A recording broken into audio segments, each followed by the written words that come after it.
Hi friends, April 1 ఈరోజు వచ్చేసి మనము ఆర్బీఐ ఫౌండేషన్గా జరుపుకోవడం అనేది జరుగుతుంది. ఎందుకు ఆర్బీఐ ఫౌండేషన్ డేగా జరుపుకుంటామంటే మనకు 1935లో వచ్చేసి RBI reserve bank of India అనేది ఏర్పడడం అనేది జరిగింది. మనకు రిజర్వ్ బ్యాంక్ అయితే ఏర్పడింది.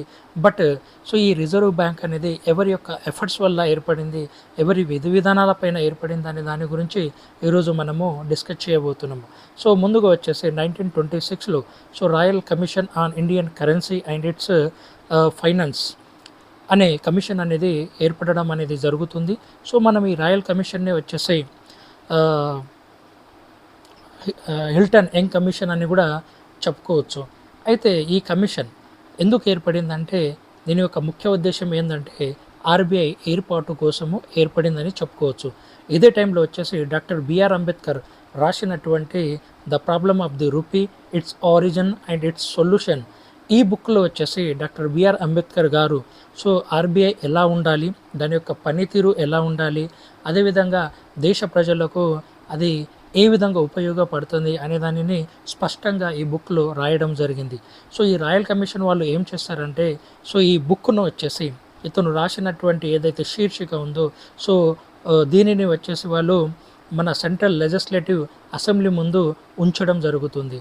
అదేవిధంగా వీళ్ళు ఈ సెంట్రల్ లెజిస్లేటివ్ అసెంబ్లీ ఏదైతే ఉందో వాళ్ళకు ఉన్నటువంటి గైడెన్స్ కావచ్చు, వాళ్ళకు ఉన్నటువంటి రూల్స్ కావచ్చు, దాన్ని దృష్టిలో పెట్టుకొని వాళ్ళు దానిని వచ్చేసి మన 1934లో ఏర్పడినటువంటి ఆర్బీఐ యాక్ట్ ద్వారా ఆర్బీఐ యాక్ట్ ముందు ఉంచడం అనేది జరుగుతుంది.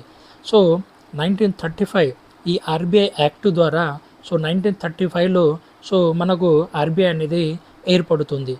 మొట్టమొదటి మన ఆర్బీఐ అనేది ఎక్కడ ఏర్పడుతుందంటే కోల్కతాలో ఏర్పడడం అనేది జరుగుతుంది.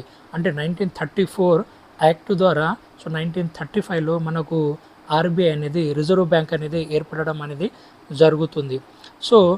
మనకు 1948 యాక్ట్ ద్వారా 1949 జనవరి 1న వచ్చేసి మన ఆర్బీఐ అనేది జాతీయం అనేది చేయబడుతుంది. ఇంకోటి ఏంటంటే ప్రతి సంవత్సరం వచ్చేసి మనము ఏప్రిల్ 1 నుంచి మార్చి 31 మనము ప్రతి సంవత్సరము ఫైనాన్షియల్ ఇయర్గా చెప్పుకుంటాము. నేను చెప్పేది ఏంటంటే ఏదైతే ఆర్బీఐ ఏర్పడింది, కానీ ఆర్బీఐ వెనుక ఎవరి స్ట్రగుల్స్ ఉన్నాయి, ఎవరి యొక్క విధి విధానాలు ఉన్నాయి, ఎవరి యొక్క కష్టాల వల్ల ఆర్బీఐ వచ్చిందంటే అది డాక్టర్ బిఆర్ అంబేద్కర్ రాసినటువంటి the problem of the rupee and its origin and solution దాన్ని బేస్ చేసుకొని మన ఆర్బీఐ అనేది ఏర్పడడం అనేది జరిగింది. ఇదండి ఫ్రెండ్స్, ఈరోజు మనము ఆర్బీఐ గురించి టాపిక్. మీకు నచ్చితే లైక్ చేయండి, షేర్ చేయండి, అదేవిధంగా సబ్స్క్రైబ్ చేయండి. Thank you.